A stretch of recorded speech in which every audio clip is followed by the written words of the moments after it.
Five-star prospect drops his commitment date a little bit early. What does it mean for the Oklahoma Sooners? Coming up on Locked On Sooners.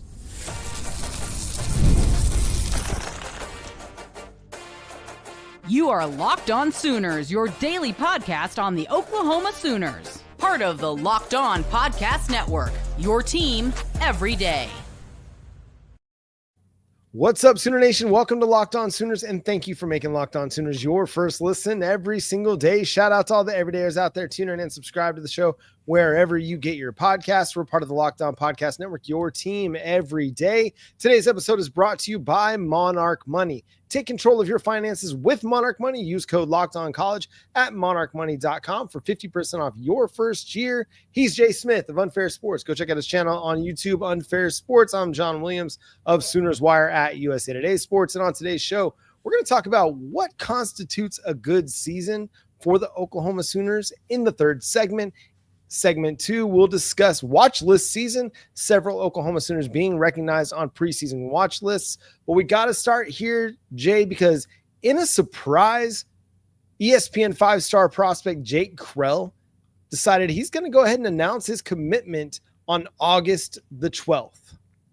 Yeah, it's kind of crazy. It came out of nowhere. There was an article that was done by, what was that, Rivals, maybe a couple of days ago. They did an article and was talking to him, and he was saying that it was looking like an October-ish timeline for him before he decides he's going to make himself a decision. And then all of a sudden, come on, Tuesday, he decided to say that it was August, 12th. He's going to go ahead and commit on ESPN college football show. Somebody dropped a bag. I'm curious to who it is. It's certainly interesting because we were hearing that he kind of wanted to see what was going on with Oklahoma season before making a decision. So it's got a lot of people in Oklahoma circles really concerned that this means it's not going to go Oklahoma's way. I think it's still a little bit too early to tell. There's no telling what's going to go on in this recruitment. We know he's got a strong relationship with defensive ends coach Miguel Chavis, and that Oklahoma has made him a top priority throughout this recruitment. He's been probably at or right at the top of their prospect board the entire cycle. You could either argue him or Bo Bentley would be their number one prospect, especially since Jim Nagy's come on board.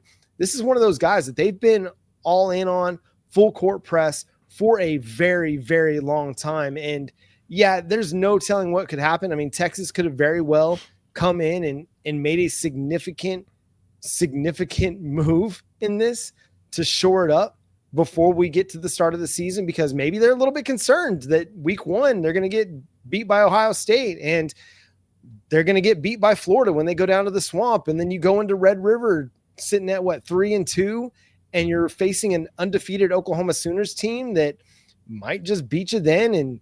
And then you got Jake Kreul making a decision sometime after that in October. Well, maybe they were so concerned that they decided to make a full court press themselves. But listen, until the guy commits, until it's not Oklahoma, and really until Jake Kreul signs with Texas, I'm not going to count Oklahoma out of this one bit. Yeah, me either. And because in that same case, John, Oklahoma could have also tossed a bag out. They could have picked up the phone and said, hey, we need you guys to start getting ready to commit. If you're ready, what we need to do to make that happen, and what kind of offer do you need? That could always be a possibility. I'm not saying it is. I'm not saying it ain't. But the bigger thing is that he picked a date. Him, as well as was Elijah Golden's now got a date that's coming up. It's August 9th. You got Ron Richardson. His is going to be like the 26th. So August appears to be a very busy month, especially for prospects that Oklahoma goes after. And this seems to be the month where we typically get a little bit of good luck. Just a little bit. PJ Adebaware, remember he committed here in August. If I'm correct, Michael Fasusi committed in August of last year. You had a low list of people. An August commitment too? Yeah, I think so. So you've got a little bit of a track record of things. Stone was in September. Okay. But you have a little bit of a track record of August being a month that Oklahoma gets, a little lucky. Not saying we're going to get lucky in this situation. Also saying that we're not, because we don't know what Jim Nagy and them have done on the negotiation side of things. This is one player we know the Sooners locked in on. We know that they found ways to get him on campus to visit more. And I know that this is one of those where they're like, yeah, we're legit and very serious about wanting him a part of the program. So I don't know what the front office has done. Maybe they've either created this entire storm or they're matching. I don't know, but yeah, it's going to be interesting to see who win Jake Kreul's services. Yeah, I think the other part of this is people wondering if this has anything to do with Brent Venables' future and the future of the coaching staff and all that. Let's remember that Brent Venables has a significant buyout at the end of the year. It's still upwards of $35 million. Now, I know for people watching this show and maybe even boosters that might watch this show, you might sit there and be like, hey, listen, if he doesn't win, it doesn't matter. Also, Oklahoma's going to win some games this year. Yeah. They're not going to be a 6-7 team. They're not even going to be a 7-6 team. They're going to be an 8+ win team this year. Put it down. At minimum. And so how big does Oklahoma have to win this year for prospects to consider it a serious destination? That's going to be in the eye of every single one of those kids beholding. Like, there's no telling what Oklahoma needs to do this year if kids are waiting on seeing what Oklahoma does. I think they're going to win big. And I'm not concerned about the narratives out there about Oklahoma. I'm not concerned about, people writing Oklahoma off because of what happened in 2024. That's in the past. This is a good team that Brent Venables has put together, and they're going to go win. And so I wonder if behind closed doors, there haven't been conversations to the effect of, listen, Brent Venables and his staff, they're going to be here because we're going to win big this year. And he's going to be here. I would not be surprised if that's the conversation that's happening right now, because there's a lot of confidence emanating out of Norman right now. Yeah, a lot of confidence. It's kind of funny you're seeing parents tweeting out about seeing practice and getting overly excited. Shout out Mike Hawkins. I would have never guessed him saying that. I've seen him going back and forth with folks about a lot of different things, and he seems like he's pretty locked in. That should tell you a lot. Yeah. If you missed it, Mike Hawkins, the father of Michael Hawkins Jr., the Oklahoma legacy himself, he said that Oklahoma is elite on both sides of the ball. I don't know if I've seen him speak so positively about the Oklahoma Sooners as a team since Michael Hawkins Jr. got on campus. Yeah. It's always been interesting, right? Yeah. But at the same time, we anticipate that Michael Hawkins is going to be fun to watch and make some beautiful throws, but I digress. The big point is that Michael Vick Hawkins Jr. We know that Oklahoma is having those conversations with everybody and recruits and letting them know BV's not gone anywhere after this season. They're going to give him his 5 years, and then from there you can make your decisions. But it's negative recruiting is real, and we know we're hearing it. Texas has had a lot of success over the last couple of years. Good for them, something that, they do quite often. It's about they'll have a couple of years of success, then they'll go back down and they'll come back up and then they'll go back down. This is a rarity for Oklahoma, and we don't expect this to maintain long term, especially with the way the roster is constructed and the way that it appears that we are ready to go ahead and, make some big changes. Only thing we don't have right now is a left-handed quarterback. That's kind of the only thing that's kind of weird from 2000, but it's okay. We got left leg kicker, which is the last time we had one was in 2000, but that's another story for another day, John.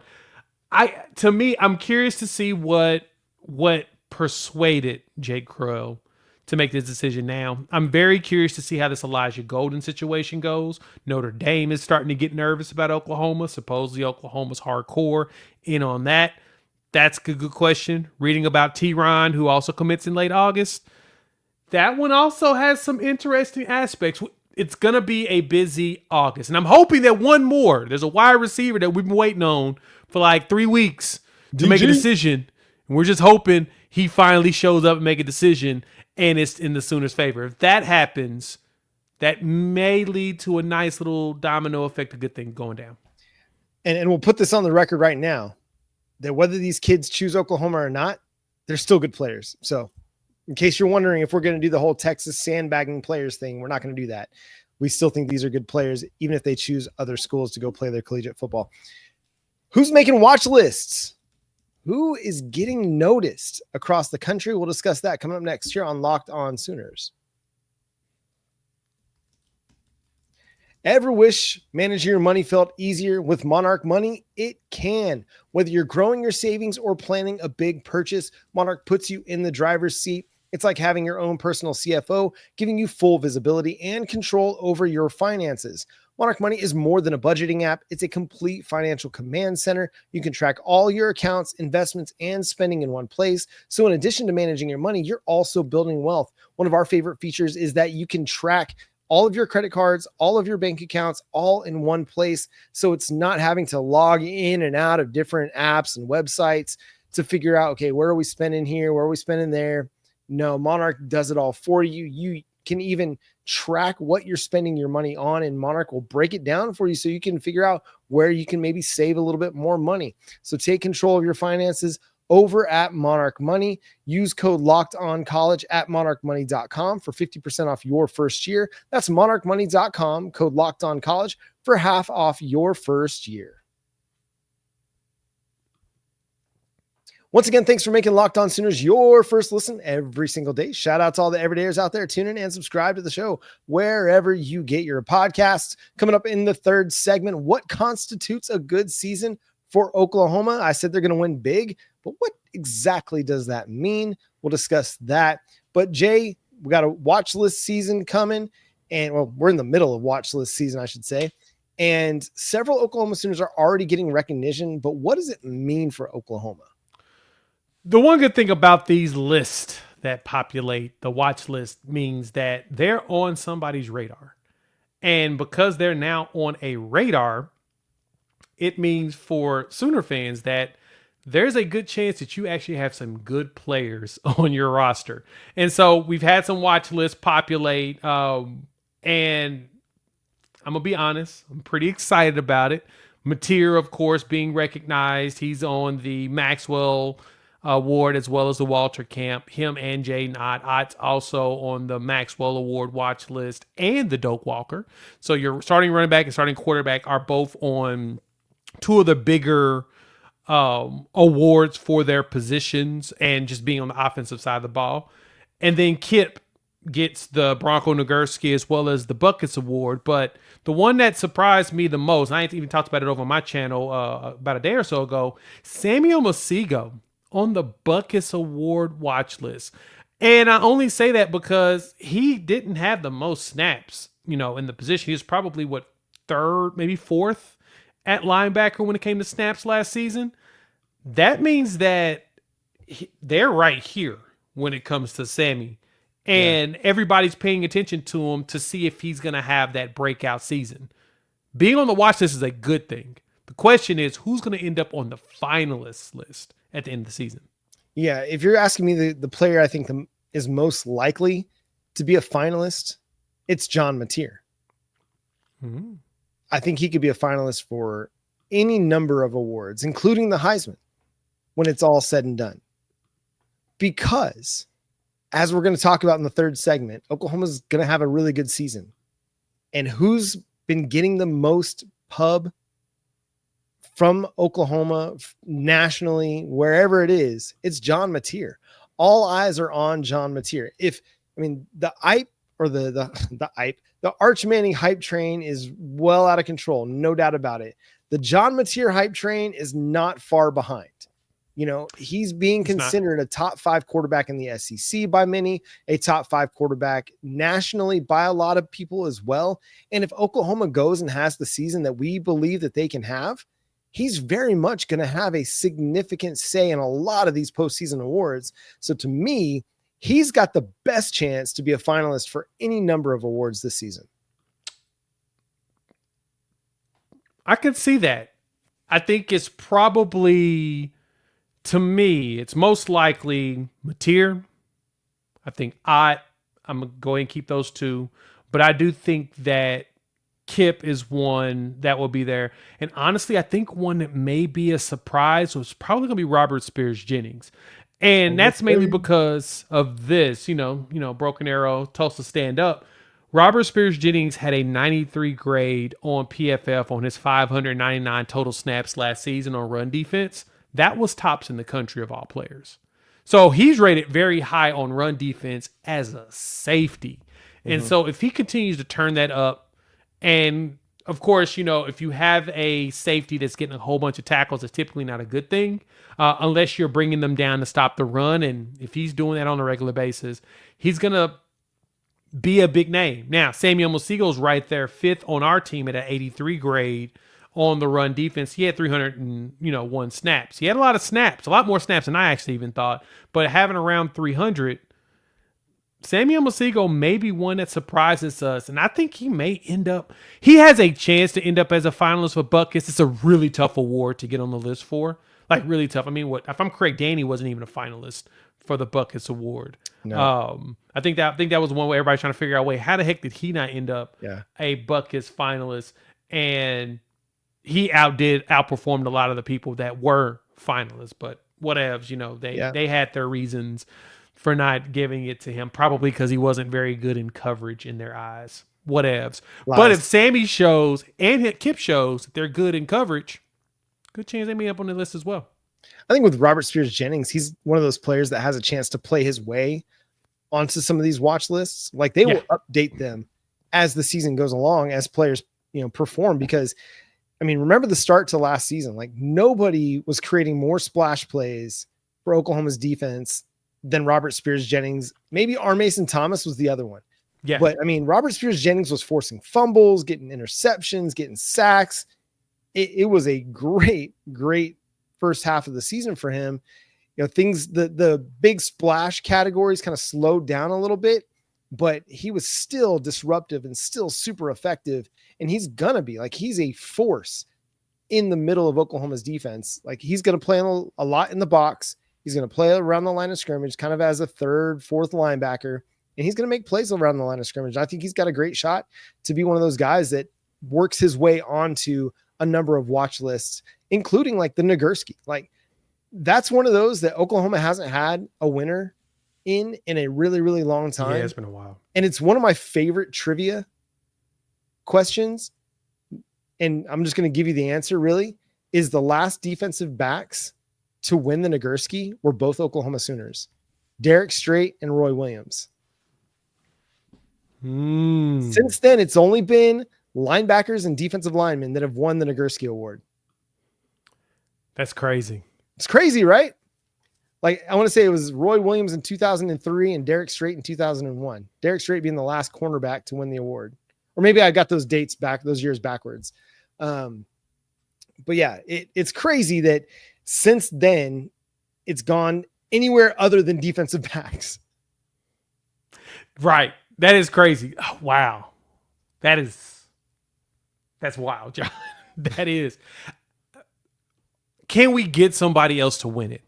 That's what I'm curious about. They said Roy Williams got it. Why 2001 was Roy Williams. 2003 was Derek Strait. Why can't Robert Spears Jennings be the next one? Can he become that next dude? Can he just go out there and be a one-man wrecking crew and go out there and win that award? If they play him the same way that they played him last year, where he's blitzing and he's, playing that, middle of the field coverage and he's got an opportunity to get interceptions, I don't see why he couldn't play his way onto the list and play his way into being a finalist. Let's go. Let's do it.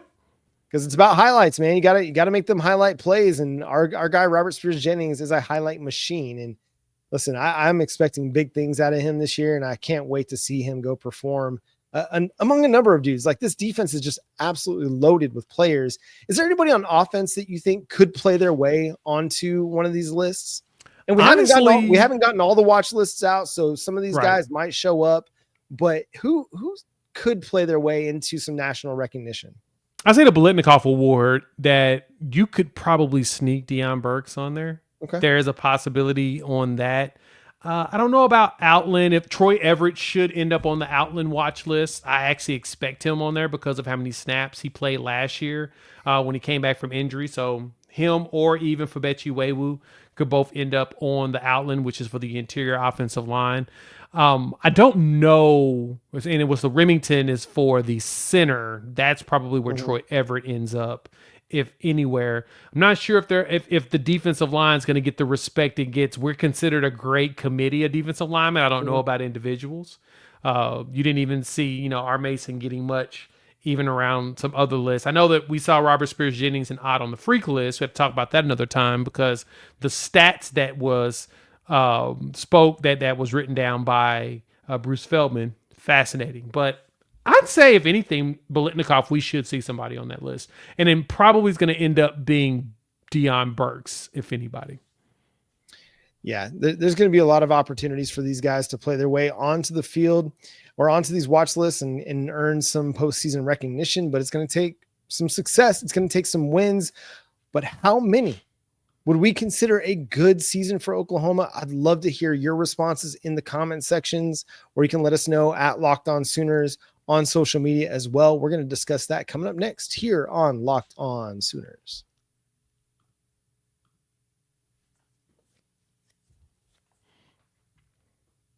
Once again, thanks for making Locked On Sooners your first listen every single day. Shout out to all the everydayers out there. Tune in and subscribe to the show wherever you get your podcasts. We're part of the Locked On Podcast Network, your team every day. So Dusty Dvorak was on the Oklahoma Breakdown with Teddy Lehman, Gabe Eichert, and they were discussing what a good season would look like for Oklahoma, given their schedule, given some of the turnover that they've faced. But Dusty Dvorak, a well-known college football analyst, one of the best in the business, and I'm not just saying that because he's an Oklahoma guy. He's really good at his job. He said 8-4 would constitute a good season for Oklahoma. Jay, what are your thoughts on that? 8-4 after last year, yeah, I could see that being a good season. I could see that being a good bounce back. And that means that we probably lost a game in a close manner, most likely. Is that what I expect out of us? No, I don't expect us to have a good season. I expect us to have an exceptional season because we are bringing in one of the better defenses in the conference. And now we've got a quarterback that everyone's confident in. I mean, every article that I'm reading about, the quotes are ridiculous. So to me, 8-4 would typically mean that, okay, we did a lot right, and we probably did a couple things wrong here and there. So a bad bounce here or there. But I don't think that's far-fetched to say good, personally. I'm not going to sit here and act like I know more than Dusty Dvorak. I am going to say, though, what's that? But you do know more than Dusty Dvorak. I'm going to sit here and say that I don't think any Oklahoma fan would call 8-4 a good season. No, I can agree with that. You might sit there and say, hey, listen, that was better. It was an improved product. They played better. It was not anywhere close to what they had in 2024. But if you're an Oklahoma fan and you're being honest with yourself, you're expecting double-digit wins and you're expecting them to go and be a contender. Now, whether they are or not, that remains to be seen. And maybe at the end of the year, you could sit there and be like, hey, you know what? That was okay. But to call it good, to me, signifies like that's the standard. You know what I mean? Like, and I know that's not what Dusty was saying, because I know that Gabe Eichert on a number of occasions has said the expectation and the standard is to compete for conference championships and national titles. That's the expectation. That is the standard. And so if we're falling short of that expectation and that standard, are we really able to call it a good season, Jay? That means you went undefeated in non-conference play at best, and you went 4-4 in SEC play. Yeah. Are we comfortable with that? Are we comfortable calling that good? Because if we are, then maybe everything that everybody's said about Oklahoma becoming the next Nebraska might be right on. Because I don't think that's lowering the expectations and it's lowering the standard. I think the standard in Nebraska is trying to make a bowl game because that's not something that they do anymore. Sure. Like that, they've made 3 since 2000, maybe. So that isn't their standard anymore. Their 8-4 is not their standard. 8-4 is an exceptional season for Nebraska. For Oklahoma, yes, we want to get back to where our standard is 10 wins on a regular basis, and everybody can complain about that. Totally understand. I'm with you there. But it's going to be a gradual step because of the route that we took to get going in the SEC. I've talked about this before, and I've always said that there's only really one mistake that, to me, Brent Venables made when he got to Oklahoma was he didn't clean house early. He gave people a chance. He didn't fight to keep a lot of certain players, but he didn't push anybody out. He let people have the opportunity to make their decision. He didn't embrace the NIL era early, but he tried to refresh it with his guys. And he said in time, it will get there. Now we're here. 2022 class is the one that's mainly here, plus a whole bunch of transfers. These are all his dudes. So now we're going to see what Brent Venables' standard is, and which I think, if you really think about it, it's that defense we got last year. Mm-hmm. That's where our expectation is. He's got to figure out the offensive side of the ball, which is a lot tougher than we're used to. We're used to the offense being great, the defense not. And so I say 8-4 is good because I don't think it's a great season, and the expectation in Oklahoma is great seasons. If Oklahoma had a good offense last year and they went 8-4, would we have been disappointed? I don't think so. I would have. I don't think anybody would have been. Because if you have a defense that's top 20 in efficiency and you have an offense that's good, like 30 points per game good, and you only go 8-4. Depends on how you lose. If none of those games are lost by blowout, then I don't think anybody complains. I think everybody thinks, okay, now you need to get over the hump. Like if you're South Carolina, went 9-3. They were on the verge of the playoff. Ole Miss was 9-3 on the verge of the playoff. Those teams, they loved their season, aside from just missing out on the playoff. Alabama went 9-3, and people were talking about getting rid of Kalen DeBoer after 1 year because they went 9-3 in his first season. Because Alabama has an expectation and a standard to be competing for national championships and college football playoff berths, and they fell short of it. Oklahoma hasn't been to the playoffs since 2019. They haven't competed for a conference title since 2020. This is a team that's in a drought, Jay. And the longer that we sit here and be like, it's good. I mean, listen, I know what you're saying. I know what Dusty's saying too. It's like, it'd be good for what happened last year. But I don't even consider what happened last year to be an adequate reflection of what Oklahoma football is, because everything was decimated on the offensive side of the ball. And so I agree take that away, 2023, that's a better reflection to me of what Oklahoma can be under Brent Venables, because the offense was good and the defense was trending in the right direction. Was it great yet? No, but it was trending in a really positive direction. They made a significant stride, lowering their points per game allowed average by a touchdown per game, which was awesome. That was a huge move. And so I expect 10 wins. To me, that'd be a good season. Contending for being in the playoff, contending for a national championship, that would be a great season to me. I'd say Oklahoma not starting over every year will probably make it a lot easier to be able to have that type of continuity. Yep. That's something we've done just about every year. 2023, when we finished the season 10-2, we should have went 11-2 if our quarterback was our starting quarterback all season was the starting quarterback in the bowl game. Yeah. Nothing against Jackson Arnold's performance. I thought he was great, but I think that Dylan Gabriel would have found ways to make sure that we kept things going throughout that entire game. Yeah, you're right. He's not. The situation gets a little bit better in that scenario. And then last season, Dylan Gabriel probably wins you the 8 games that you need if you would have hung on to him for one more year. Because he can protect the ball. Right, but at the same time, it wasn't a situation where Dylan Gabriel was going to come back because he saw the writing on the wall. He wanted to give Jackson Arnold his opportunity to lead the way, and so they did the experiment. But the Latrell experiment was probably the thing that was the biggest detriment to Oklahoma last year. But I get exactly what you're saying, that the only way you have a good season at Oklahoma is if you are winning 10 games every season. Totally understand that. But we're also in a whole new conference. Every time Oklahoma's moved conferences, it's taken a couple years for them to get going. And then when they get going, they keep rolling. Yeah, we've got to take that in consideration too when it comes to when you look at the way the conference has changed, how the realignment has come in. And I was incorrect. Nebraska did pretty solid when they first got into the Big Ten. They've had 10 bowl games, but they've only been to one bowl game since 2017. That was kind of more so my point. It's been a while since Nebraska has won. Exactly, right? It's been just about a decade. They ain't been that great. I mean, they were 9-4 on a regular basis back then. And so, yes, back in the day, that would probably been a standard, but since 17, that ain't nowhere near their standard. But I digress. My point being in the argument here in this debate, which is good because you're right. We want to get back to 10 wins. For me, regardless of how we started, it's going to take us some time. I promise you, when they switch this schedule around and they start putting a lot of the top teams against our, rival down there on the south, on the other side of the river, their record ain't going to be the same. All of that changes when you have to play against real competition. We were given the toughest one. Why? Because we were winning a lot.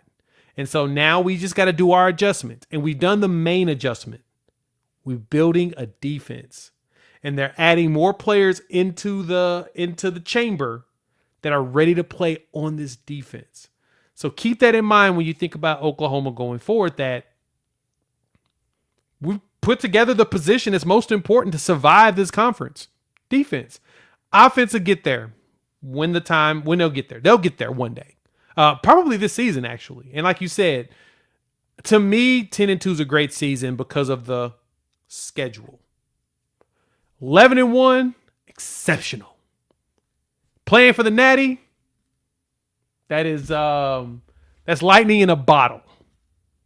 And I'm going to just leave it at that. I think this is a team that has a chance to win a lot of games. Agreed. Whether they do that or not, we'll see. Everything is set up for them to really have a big year this year. Yep. While the schedule looks tough on paper, there's a lot of turnover happening around the conference that makes this an opportunity for Oklahoma to completely rewrite the narrative. And if they don't contend for a playoff spot, I don't think it'll do enough to tell people that Oklahoma is on its way, that Oklahoma never left, that Oklahoma is still Oklahoma. So that's my big concern, is that we go through this season, we have an 8-4 year when I feel like things are set up for them to be very successful this year, to win 10 games, complete and be in a playoff spot. And if they fall short of that, it's going to feel not that different, I think, than the 6-7 year, because it will feel like a disappointment. It'll feel like a letdown, because everything that could go wrong on the offensive side of the ball last year went wrong. And this team still had an opportunity to win a couple more games.